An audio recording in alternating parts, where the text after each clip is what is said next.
अस्सलाम वालेकुम guys, I hope आप लोग सब ठीक ठाक हो, मज़े में हो, फर्स्ट क्लास हो। अब ये बड़ी इंपॉर्टेंट वीडियो है क्योंकि यहाँ पे मैं कुछ मार्केट की आप लोगों को बहुत ही ताज़ा अपडेट देने लगा हूँ जो बहुत ज़रूरी है इस वक्त मार्केट के अंदर। सबसे पहली बात ये है कि इस वक्त जो चेयर पावल है उसने ये बोला है कि बैंक्स जो हैं वो रेडी हैं क्रिप्टो को एक्सेप्ट करने के लिए। और ये चीज जो है ये हमें 2 साल पहले से एक्चुअली मालूम थी, जहां पे हमें पता था कि जनवरी 2025 में इन्होंने बिल पास किया है जहां पे बैंक्स जो हैं वो क्रिप्टो को अपने रिजर्व्स के अंदर, अपने अकाउंट्स के अंदर इंक्लूड कर सकेंगे। जिस तरीके से हर कंट्री का रिजर्व होता है, जिस तरह यूएस का भी रिजर्व है अपने डॉलर को बचाने के लिए, अपनी कंट्री के डेट को बचाने के लिए, उसी तरह बैंक्स के पास भी रिजर्व होते हैं जिसमें वो commodities, stocks, different instruments investment के रख सकते हैं। 2025 जनवरी का बिल 2022 के जनवरी या 2022 के मिड में पास हुआ था कि 2025 के जनवरी के अंदर बैंक्स भी 2% of the asset allocation bitcoin को कर सकते हैं, क्रिप्टो को कर सकते हैं। एक्सआरपी रिपल की जो अडॉप्शन है वो आप लोगों के सामने है। मजीद क्रिप्टो प्रोजेक्ट्स की जो अडॉप्शन है वो आप लोगों के सामने है। बड़े इंस्टीट्यूशंस की जो अडॉप्शन है आप लोगों के सामने है। लेकिन लेजिस्लेटिव वाइज इस चीज को 2022 के मिड में ये लोग अकाउंट करके बैठे हुए थे और उसके बारे में प्लान करके ये लोग बैठे हुए थे। बाकी सारी चीजें बाद में हुई हैं। इसीलिए उस टाइम पे मैं आप लोगों को शोर मचा के कहा करता था कि जितना हो सके एक्यूमुलेट करो, हर डंप के अंदर एक्यूमुलेट करो। हर आने वाला डंप जो है वो अपॉर्चुनिटी है। 2022, 2023 जितना भी उसका बॉटम था, जितना भी मार्केट का डंप था, वो सारी की सारी अपॉर्चुनिटी थी। अब इस वक्त क्या अपॉर्चुनिटी लाई करती है ये मैं आप लोगों को बता रहा हूँ। इस वक्त जो मेजर बाय अपॉर्चुनिटी हमें मिलेगी वो हमें मिलेगी इंशाल्लाह 2025 के इख्तिताम में और 2026 जनवरी फरवरी मैक्सिमम, मेरे ख्याल से that's the only stretch out जो मेरे ख्याल से हमें अपॉर्चुनिटी की तरह मिल सकती है।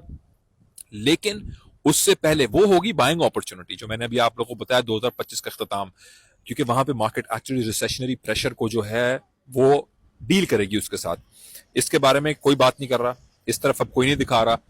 6-7 महीने पहले रिसेशन का लफ्ज जो है वो हर mainstream news media network के ऊपर था, हर mainstream narrative builders influencer के पास था। इस वक्त सब खामोश है।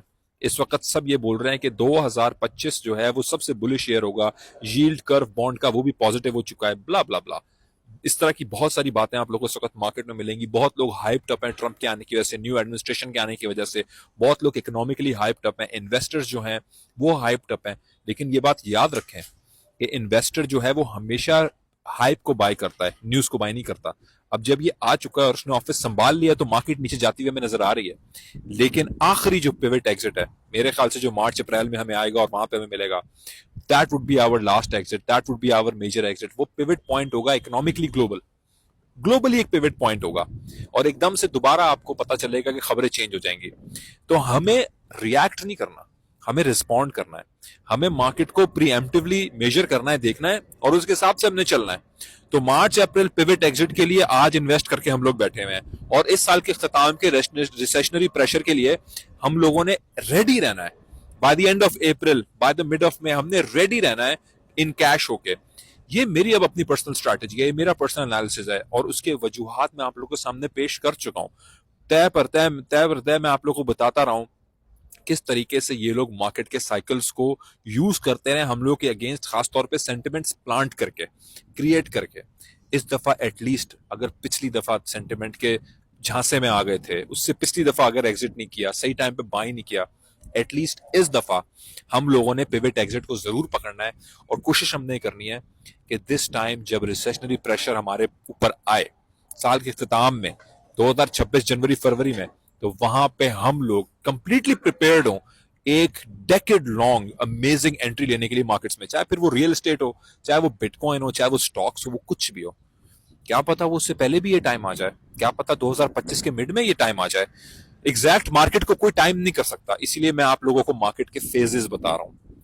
तो इंशाल्लाह मैं इस पर मजीद आप लोगों को अपडेट करूंगा। जैसे मैंने पहले बताया कि ये डेवलपिंग सिचुएशन है, ये डेवलपिंग इकोनॉमिक सिचुएशन है। मैं at the best of my capacity आप लोग को इसके बारे में आगाह कर रहा हूं, बता रहा हूं।